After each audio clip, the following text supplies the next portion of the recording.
अन्न व औषध प्रशासनातील अधिकारी कर्मचारी 24 तास काम करत आहेत आणि त्यामुळे इथं मनुष्यबळ सुद्धा कमी पडतंय.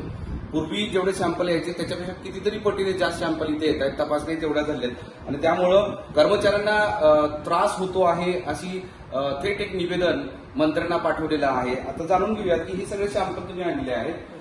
ऍक्च्युअली तुम्हाला काय त्रास होतोय सध्या? बरोबर, आम्हाला टायमिंगचं बंधन नाहीये. टायमिंग जास्त टाइम सर्व्हिस करावी लागते. त्याच्यामुळे तो परिणाम एक दिवस झाला की दुसऱ्या दिवशीला सॅटर्डेला ऑफिसला येतोय. त्याच्यामुळे आम्हाला सुट्टीच भेटत नाही. कुठली शासकीय सुट्टी नाही, मधली सुट्टी बंद आहे. सॅटर्डेला ऑफिसला येतोय. मग एका दिवसाला पूर्वी किती करायचे, आता किती करताय सॅम्पल? सॅम्पलचा फ्लो खूप वाढलेला आहे, कारण मराठवाडा डिव्हिजनचे सॅम्पल येतात आपल्याकडे, औरंगाबाद आणि नाशिकचे. तर औरंगाबाद आणि नाशिक मिळून जवळपास 80 ते 100 FSO नवीन जॉईन झालेले आहेत आणि त्या सर्वांचे मिळून सॅम्पल फ्लो खूप वाढलेला आहे. FSO वाढले पण प्रयोगशाळेचं मनुष्यबळ बिलकुल वाढलेलं नाही.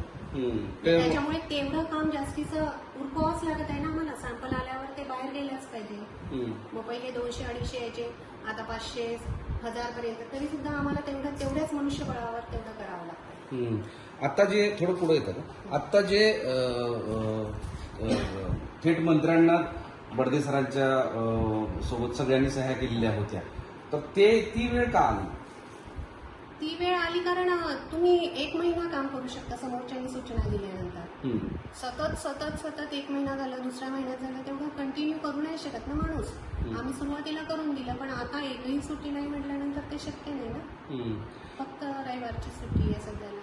पण शिफ्ट मध्ये काम करताय म्हणजे काय करताय? शिफ्टमध्ये काम करतोय म्हणजे कर्मचारी जर का 12 कर्मचारी असतील तर 6 कर्मचारी सकाळी आणि 6 संध्याकाळला. पण मग आमच्याकडे क्लास 4 जे आहेत ते कमी आहे. मग ते क्लास 4 सुद्धा डिवाइड होतात. मग काम वर्कलोड होत नाही ना. आता मला कोडिंगला 2 ऑलमोस्ट लागतातच हाताखाली हे सर्व खोडायला हे करायला. पण मग ते दोन्ही कर्मचारी एक साथ नसतात. एक सकाळच्या शिफ्टला येतो, एक संध्याकाळच्या शिफ्टला येतो. पण एका सॅम्पलला किती वेळ लागतो? एक सॅम्पल करायला जो वेळ लागतो ना, तो तुम्हाला टेस्टिंगवाले जास्त चांगलं सांगतो. तर तरी पण अंदाज किती? सॅम्पल प्रिपरेशनचा वेळ असतो पूर्ण करायचा, कारण सोल्युशन्स बनवायचे असतात. त्याच्यानंतर ज्या पद्धतीची मेथड असेल त्याला मग प्रत्येक टेस्ट असतात वेगळ्या वेगळ्या. त्या टेस्टचा प्रत्येक टेस्टचा टायमिंग वेगळा वेगळा असतो. तुम्हाला जाळायचं असेल सांगवा, त्याच्यासाठी ते सगळ्या प्रक्रिया वेगवेगळ्या असतात आणि त्यामुळे बराच वेळ लागतो.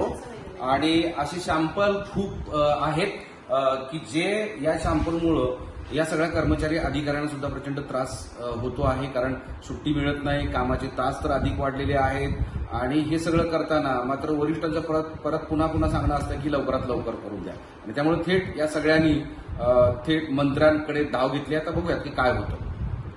कॅमेरामन आकाश आढावसह माधव सावरगावे, साम टीव्ही, छत्रपती संभाजीनगर.